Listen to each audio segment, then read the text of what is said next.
I've seen very little content by Dr. Saladino. My understanding is he's part of the carnivore community, and that's about all that I know. But, as is the nature of the search algorithms, this video popped up in my feed, and of course I had to click on it, because I just finished reading 10 scientific studies on the topic in my detailed analysis of LDL and heart disease. Especially considering he's a medical doctor, I'm especially intrigued by his very first statement.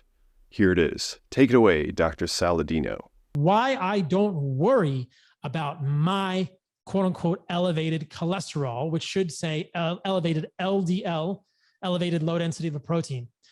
Multiple reasons. Number one, becoming more specific as I enumerate them. Number one, LDL is essential for life. These kids with Smith-Lemli-Opitz syndrome don't have enough LDL because they can't make enough cholesterol. What do they do for these kids? They feed them egg yolks.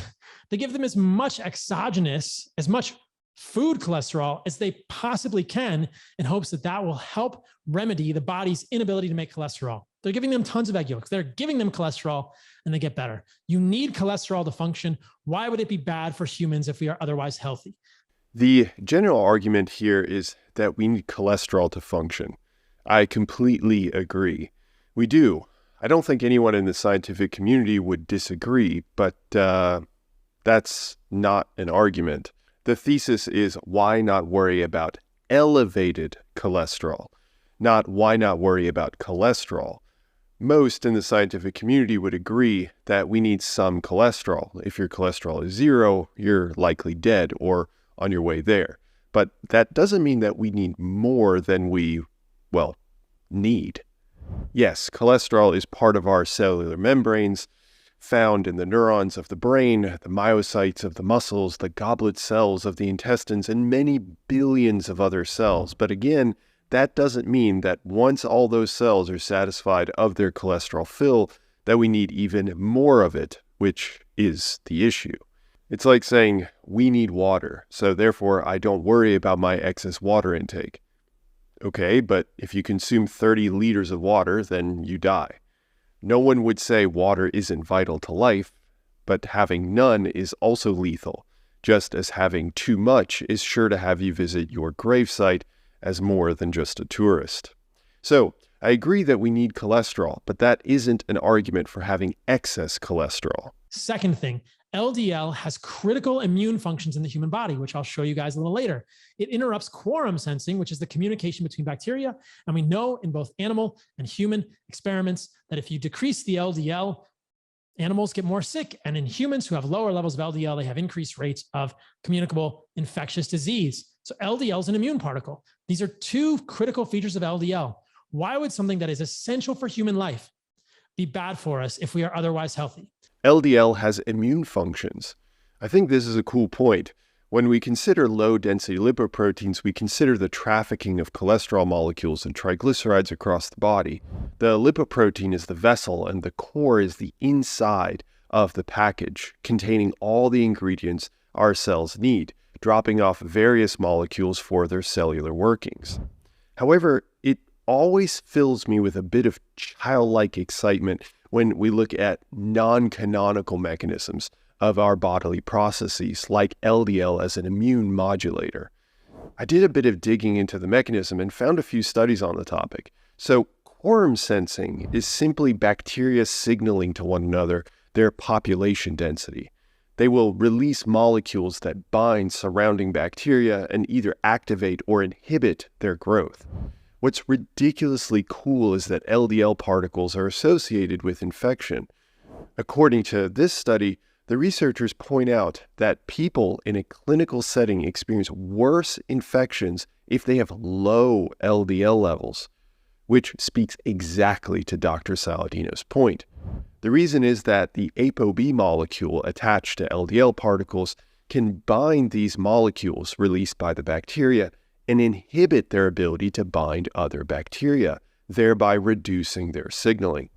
Of course, if you have no LDL, then you have much lower ApoB, and the bacterial population can grow uninhibited, at least by this insular mechanism. Essentially, LDL particles sequester endotoxins released by bacteria. Isn't that really super freaking cool?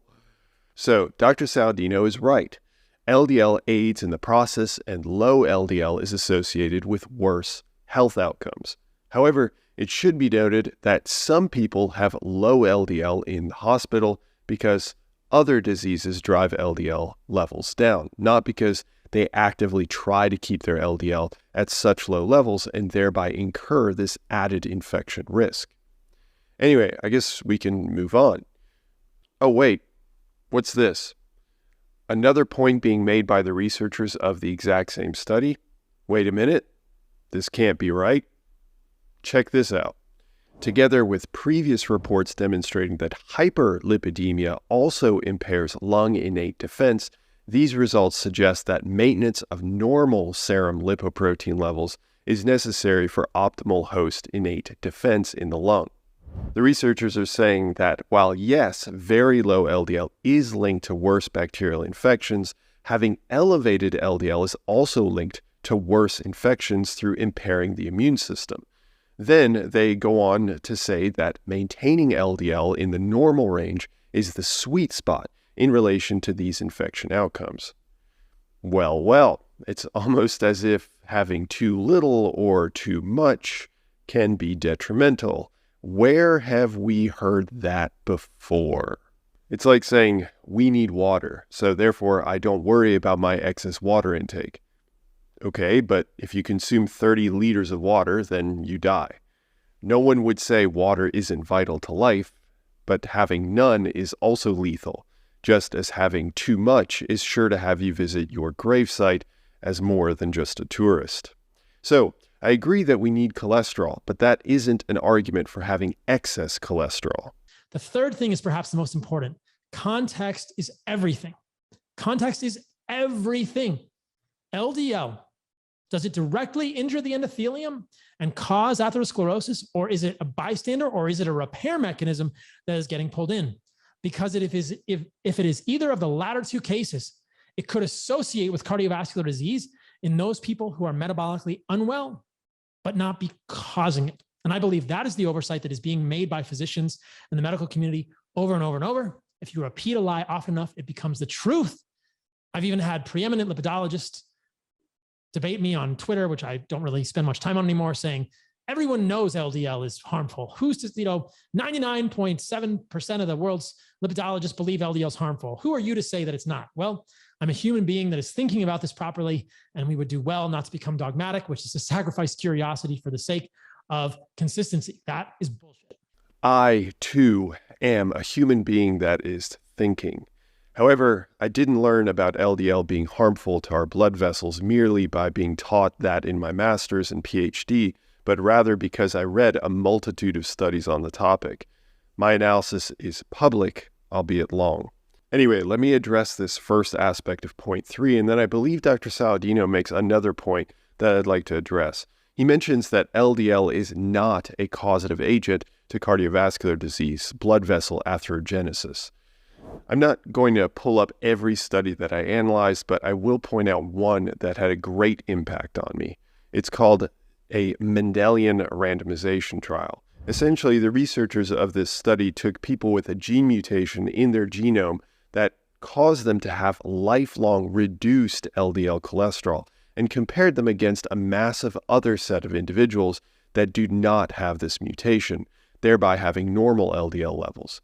So, irrespective of habits, nutrition, stress, alien abduction, smoking, dancing ability, and every other factor that you can think of, the people with the gene mutation have lower LDL. And across thousands of participants with these gene mutations, they had huge reductions in heart disease risk. Yes, relative and absolute risk. We can see that evidenced here, with the boxes being samples of hundreds or even thousands of individuals with these gene mutations called SNPs or SNPs. The horizontal axis is the reduction in lifelong LDL, and the vertical axis is the risk reduction in heart disease. No matter the version of the mutation they all had lower risk due to lower LDL. Before you jump down my throat and tell me that I don't know association from my own rear end, I would encourage you to learn a bit more about Mendelian randomization trials. They're incredible studies that can, if done correctly, virtually bridge the gap between association and causation. Okay, I have other studies in mind, but let's leave it there and hear what Dr. Saladino says next. Hopefully you guys are all still with me at this point. And the thesis that I will advance in the remainder of this podcast is that I will try to prove to you that LDL does not directly injure the endothelium of the blood vessels and that context is everything. I'm here for it. Settle in. The metabolic dysfunction, also known as insulin resistance, is the proximate event, the first event of atherosclerosis. And if you avoid that, if you are metabolically healthy, you can have a ton of LDL in your body and not injure your endothelium. You actually may benefit from that from cell membranes, from a hormonal perspective, and from an immunologic perspective. We've covered this already. Even if you're metabolically healthy, LDL is an independent risk factor. Additionally, while I agree that LDL is critical for cell membranes and seems to be a benefit to immunity, we discussed how too much is still not needed and can be counter to some of those points. So, at a very, very high level, let's ask this question. If LDL is directly injurious to the endothelium, and I believe it must be directly injurious to the endothelium in order to cause atherosclerosis de novo from the beginning, from scratch, why do we get atherosclerosis only in arteries and not in veins when the veins are within a physiologic system of low pressure? Why do we typically experience atherosclerosis, the buildup of plaque in our arteries and not our veins? Well, he brings up a good point. But before he does, I should mention that arteries and veins are also structurally not the same. Arteries have far more smooth muscles lining the artery structure, and smooth muscles are implicated in the progression of atherosclerosis. So there is one potential reason. The second reason is a good one by Dr. Saladino. Let's hear him out. If LDL were injurious to the endothelium, which is the same in veins and arteries, why does it not cause atherosclerosis in veins? It will cause atherosclerosis in a vein if you put that vein into an arterial circulation.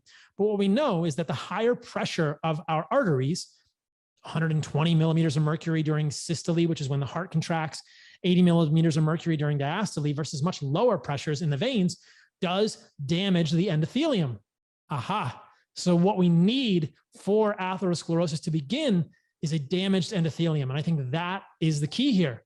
He mentions that arteries are in a high pressure situation. And that's true because they're taking the greatest pressure load from the heart pumping because they are the circulatory system nearest the highest pressure moment of the heart pumping.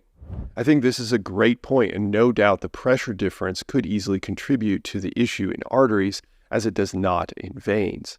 The LDL isn't damaging the endothelium, or we would see de novo atherosclerosis in veins. The endothelium must be damaged for LDL to become involved in the atherosclerotic process, right? Simple. That is just something that I want you to ponder over, that you must have damaged or dysfunctional endothelium. And I think the endothelium in our arteries is always being damaged by the high pressure. Again, a very logical point, and there's likely some truth here. However, it still ignores multiple other factors, like the structural differences between the veins and the arteries, or the LDL load in one circulatory system, arteries, versus the LDL load in the other, veins, or the proteoglycan levels, which are proteins that attract the LDL particles through the endothelium, the first layer of cells of the blood vessel.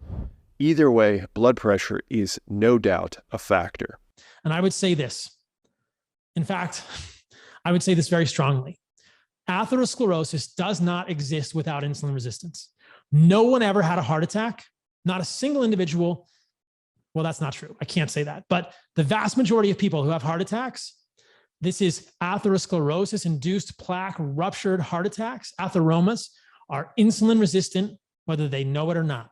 This is pretty easy to test. I do agree that people who are insulin resistant are likely people with elevated LDL and likely have other dysfunctional components of their physiology that can contribute to the rapidity of atherogenesis, cardiovascular disease.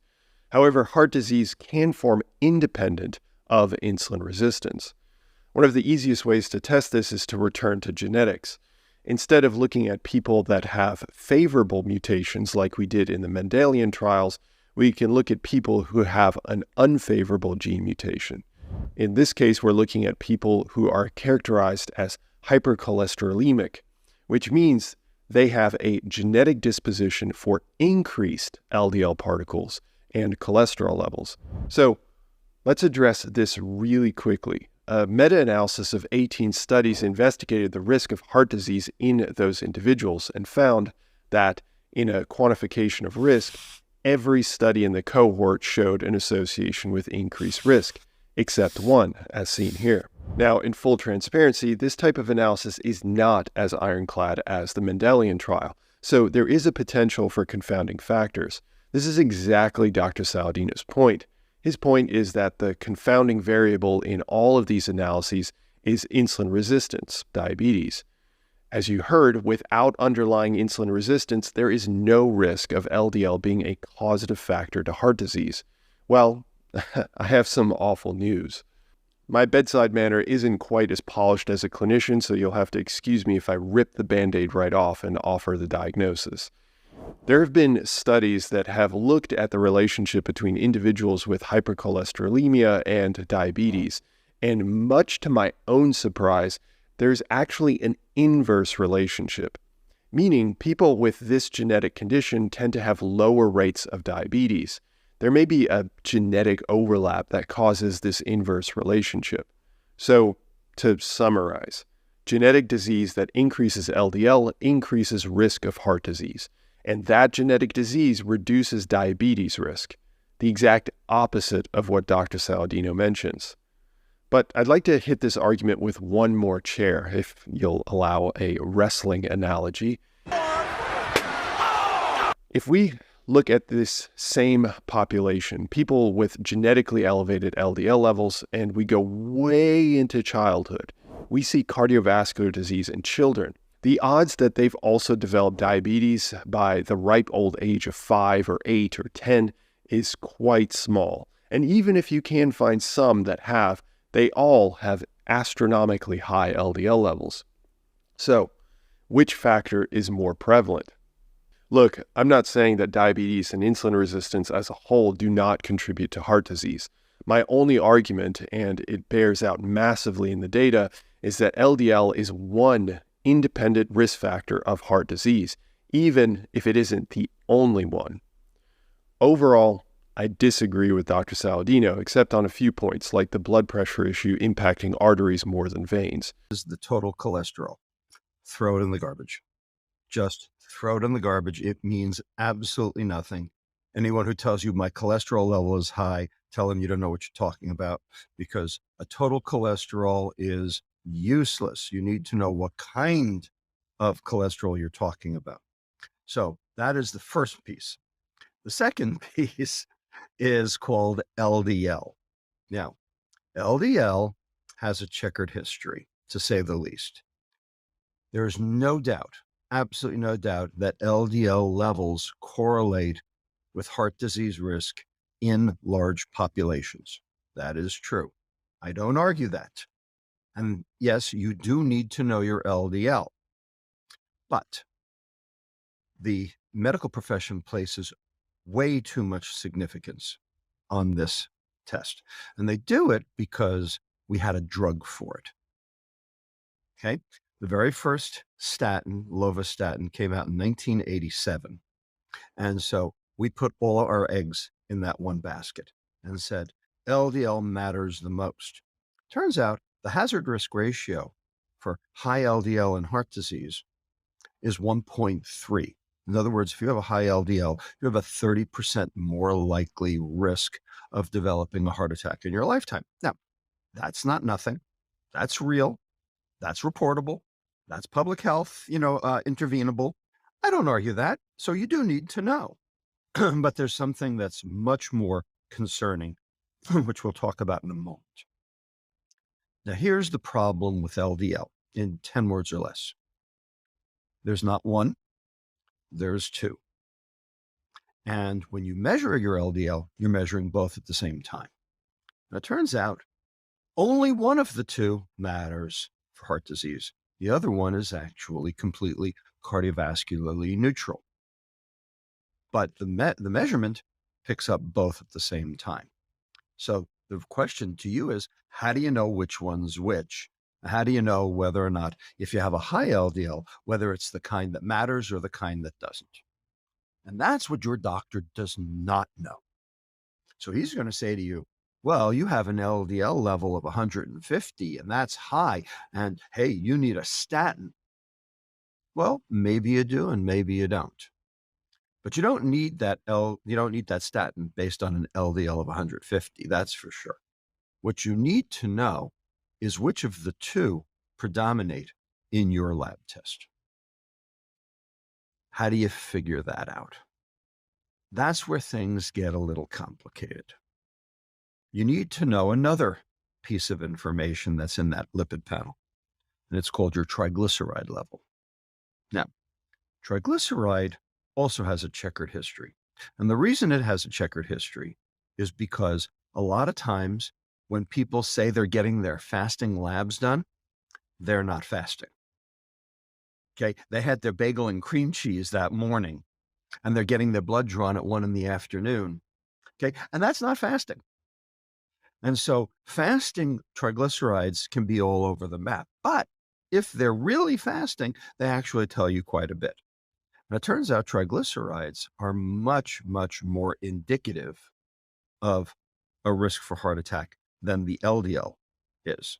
Triglyceride hazard risk ratio is 1.8. In other words, if you have a high triglyceride, you are 80% increased risk for having a heart attack. 30%, 80%.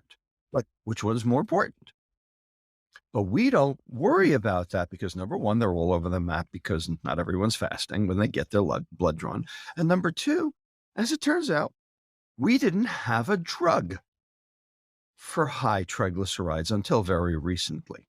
And even that drug has some side effects. So a lot of primary care doctors are a little loath to use it.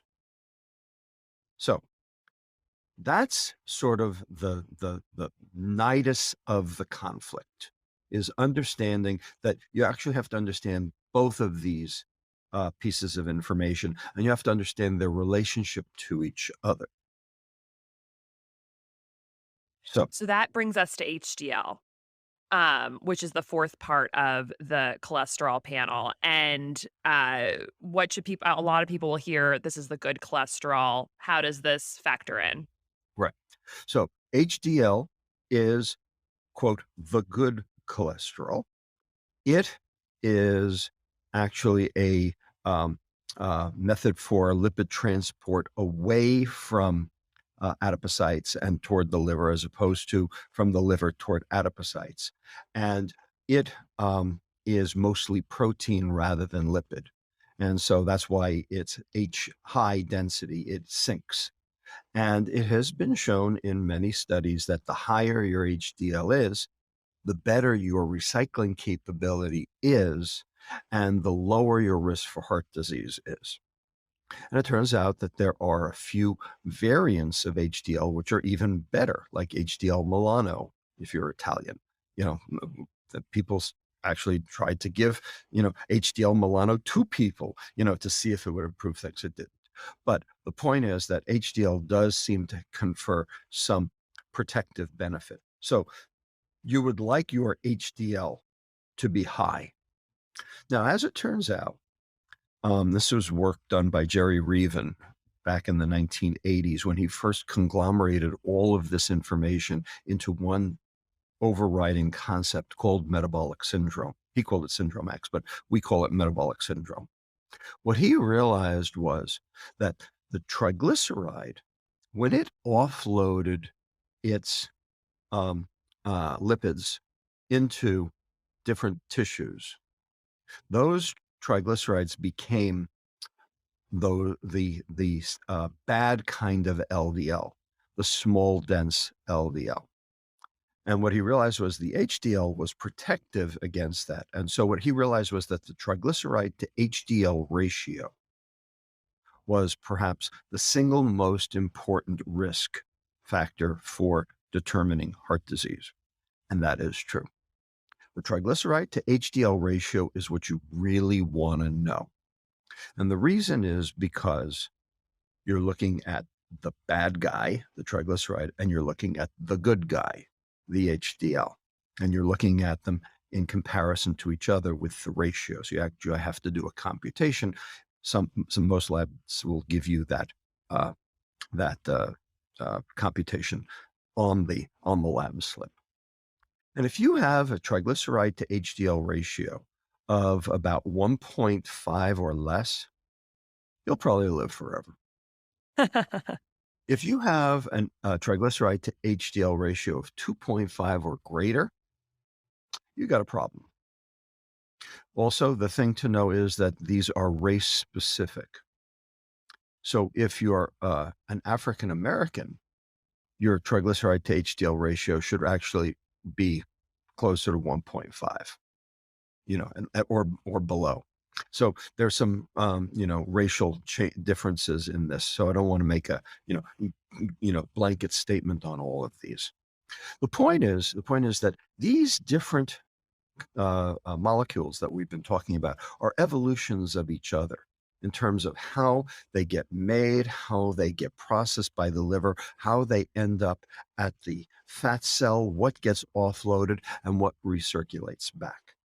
And when you get a fasting lipid profile, you're getting basically a snapshot of where those are in relation to each other at any given moment. And so what you have to be able to do then is you have to be able to fold that into a narrative of what your lipids are doing at that moment. And of course, that's not what your doctor does. All your doctor does is look at the lab slip and look at the high or the low next to, the number. Green or red check marks. That's right. That's right. And so if your LDL is high, oh, you need a statin. If your HDL is high, he says, oh, don't worry about it, and doesn't even tell you about the rest of it. So, there's a lot to be learned from those numbers, but you can't compare them to any standard alongside it. What you have to do is you have to look at the interrelationships between each of them. And that's something likely your doctor does not know how to do because they were never taught to do it.